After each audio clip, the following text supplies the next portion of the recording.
சமீப காலமாக பரவி வரும் ஹந்தா நச்சுயிரி குறித்து உலக சுகாதார நிறுவனம் WHO எச்சரித்து வருகிறது.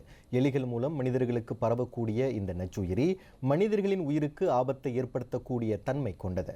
இந்நோயின் அறிகுறிகள் வெளிப்படுவதற்கான நாள்கள் அதிகம் என்பதால் அதனை கண்டறிவதற்கான காலம் நீடிக்கும் என்று மருத்துவ அதிகாரி டாக்டர் சுரேஷ் முத்துசாமி தெரிவித்துள்ளார். ஹந்தா நச்சுயிரி வயதானவர்களுக்கு, அதாவது 70 வயதிற்கும் மேற்பட்டவர்களுக்கு எளிதில் பரவும். அதேவேளையில் அவர்களுக்கு நோயின் அறிகுறிகளும் கடுமையாக இருக்கும் என்று டாக்டர் சுரேஷ் முத்துசாமி விளக்குகிறார். ஒன்று hantavirus pulmonary syndrome. Hantavirus pulmonary syndrome வந்து நிறைய அமெரிக்காவில் வரும்.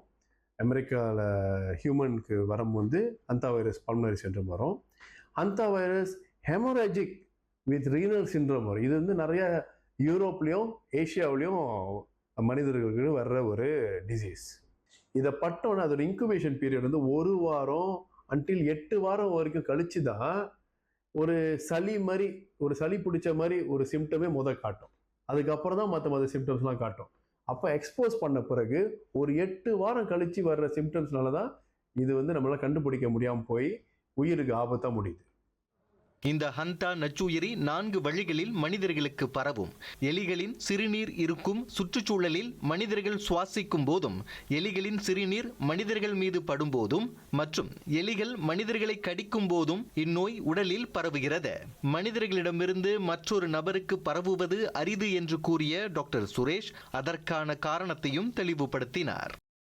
இந்த எலிகள் நம்ம கடித்தா அது வந்து குவைட் ரொம்ப ரேராக நடக்கிற விஷயம். எலிகள் நம்மளுக்கு கடித்தா நம்மளுக்கு வந்து அது ஸ்ப்ரெட் பண்ண வாய்ப்பு இருக்குது. 4வது ஹியூமன் டு ஹியூமன் ரொம்ப ஆனால் அது வந்து நிறைய பேரை வந்து ஒரு ரூமில் அடைச்சி வச்சு ஒரு ஆளுக்கு அந்த இன்ஃபெக்ஷன் இருந்துச்சுன்னு சொன்னாக்கா, இந்த நிறைய நாட்களில் அது அவங்களெல்லாம் ஒன்றா அடைச்சி வச்சுருந்தா அது ஸ்ப்ரெட் பண்ணுறதுக்கான வாய்ப்பு இருக்குது. அதுதான் அண்மையில் வந்துட்டு ஒரு க்ரூஸ் கப்பையில் ஒரு பேஷண்ட்டுக்கு இருந்ததால் மற்றவங்களுக்கும் அது பரவ வழிவிட்டுச்சு. இதனிடையே உடல் சோர்வு, திடீர் தலைவலி, காய்ச்சல், பார்வை குறைபாடு, வயிற்றுவலி ஆகியவை இதன் அறிகுறிகளாகும். மேலும் இந்நோயில் இருந்து தற்காத்துக் கொள்வதற்கு சுற்றுச்சூழல் எப்போதும் தூய்மையாக இருப்பதை உறுதி செய்து கொள்ள வேண்டும் என்று அவர் தெரிவித்தார்.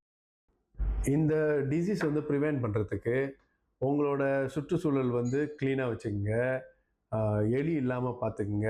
எலி இன்ஃபெக்ட் பண்ண ஏரியாவாக இருந்துச்சுன்னு சொன்னாக்கா அதை சுத்தம் படுத்துறதுக்கு முன்னே, அதை கூட்டுறதுக்கு முன்னையோ இல்லை வெக்யூம் பண்ணுறதுக்கு முன்னையோ கண்ணாடிலாம் திறந்து விட்டு நல்ல ஒரு காத்தோட்டம் இருக்கிற இடத்துல வந்துட்டு இருக்கும் பொழுது நீங்கள் வந்து கிளீனிங் வந்து ஸ்டார்ட் பண்ணுங்கள். அப்போ அந்த இடம்லாம் சுத்தமாக வச்சுக்கிட்டிங்கன்னா உங்களுக்கு இந்த டிசீஸ் பரவுறதுக்கான வாய்ப்புகள் குறைவாக இருக்கும். எனவே சுற்றுச்சூழல் தூய்மையை பேணி இந்த நோயை தடுக்கும் நடவடிக்கைகளில் மக்கள் விழிப்புணர்வோடு இருக்க வேண்டும் என்றும் டாக்டர் சுரேஷ் அறிவுறுத்தினார்.